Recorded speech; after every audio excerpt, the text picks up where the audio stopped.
اللہ کے سوا کسی اور کی اطاعت جس سے اللہ کی معصیت لازم آتی ہو، شرک۔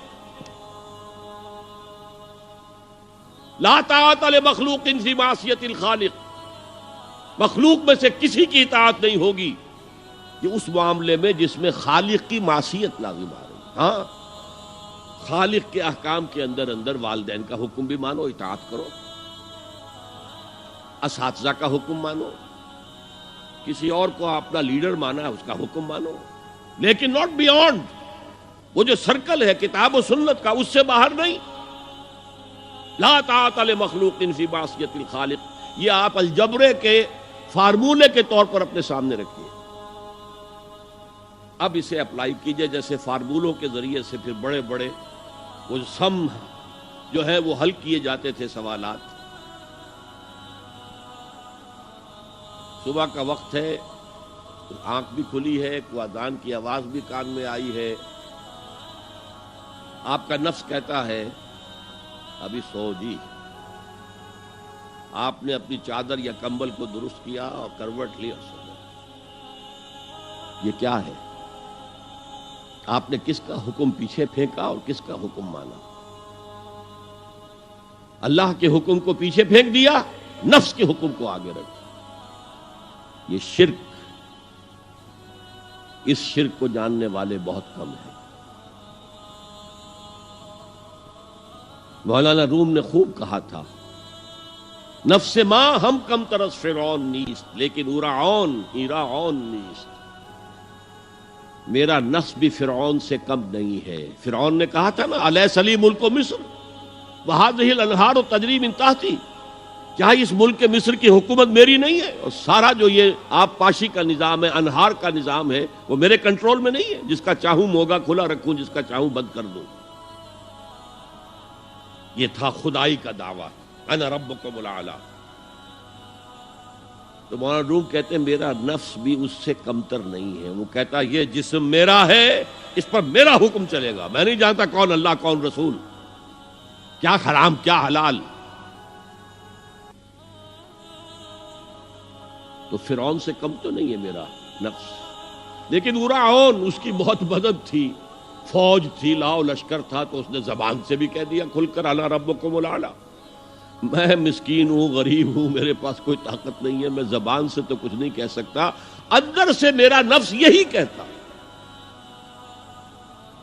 یہ نفس کی حکومت قرآن کہتا ہے، میں حیران ہوتا ہوں، دو جگہ یہ مضمون آیا ہے، ارأیت من اتخذ الہہ ہواہ افانت تکون علیہ وکیلا۔ اے نبی تم نے دیکھا اس شخص کو، اس کے حال پر غور کیا جس نے اپنی خواہش نفس کو اپنا الہ بنا لیا ہے۔ اللہ اکبر،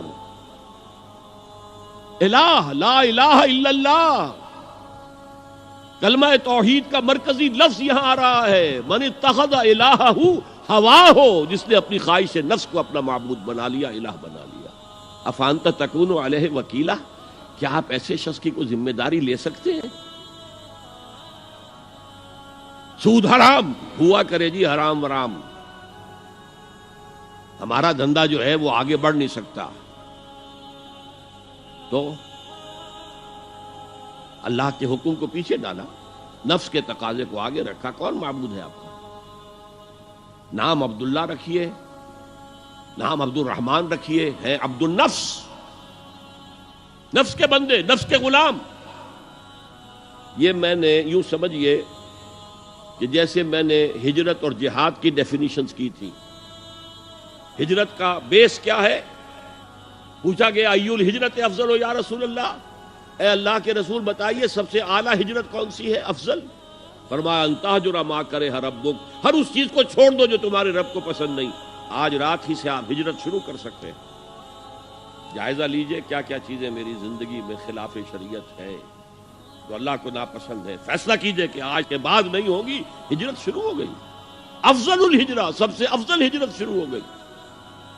لیکن ٹاپ پر لے جائیے تو یہ ہجرت جب اللہ کے دین کو قائم کرنے کی جدوجہد اس مرحلے پر آ جائے کہ اب باطل کے ساتھ ٹکراؤ ہے اور اب چاہیے کہ ساری قوت ایک مرکز پر جمع ہو جائے، ہجرت فرض کر دی گئی، وہ ہجرت گھر بار چھوڑ کر، اہل و عیال کو چھوڑ کر، اور مکے کے بھیڑیوں کے رحم و کرم پر چھوڑ کر اپنے گھر والوں کو جو لوگ ہجرت کر کے آئے، حکم تھا۔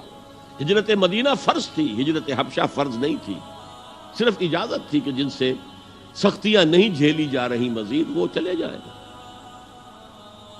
تو ہجرت کا یہ ابتدائی نقطہ، انتہا یہ جہاد، المجاہد من جاہد نفسہ، جہاد تو یہاں سے شروع ہو گیا، اپنے نفس کے خلاف جہاد کرنا۔ صبح نفس نے کہا ابھی سو جاؤ، آپ نے نفس کی بات کو رد کیا، اپنا کمبل اٹھا کے پھینکا، اٹھے، وضو کیا، نماز کے لیے آپ مسجد چل دیے، آپ نے جہاد کیا نفس کے خلاف۔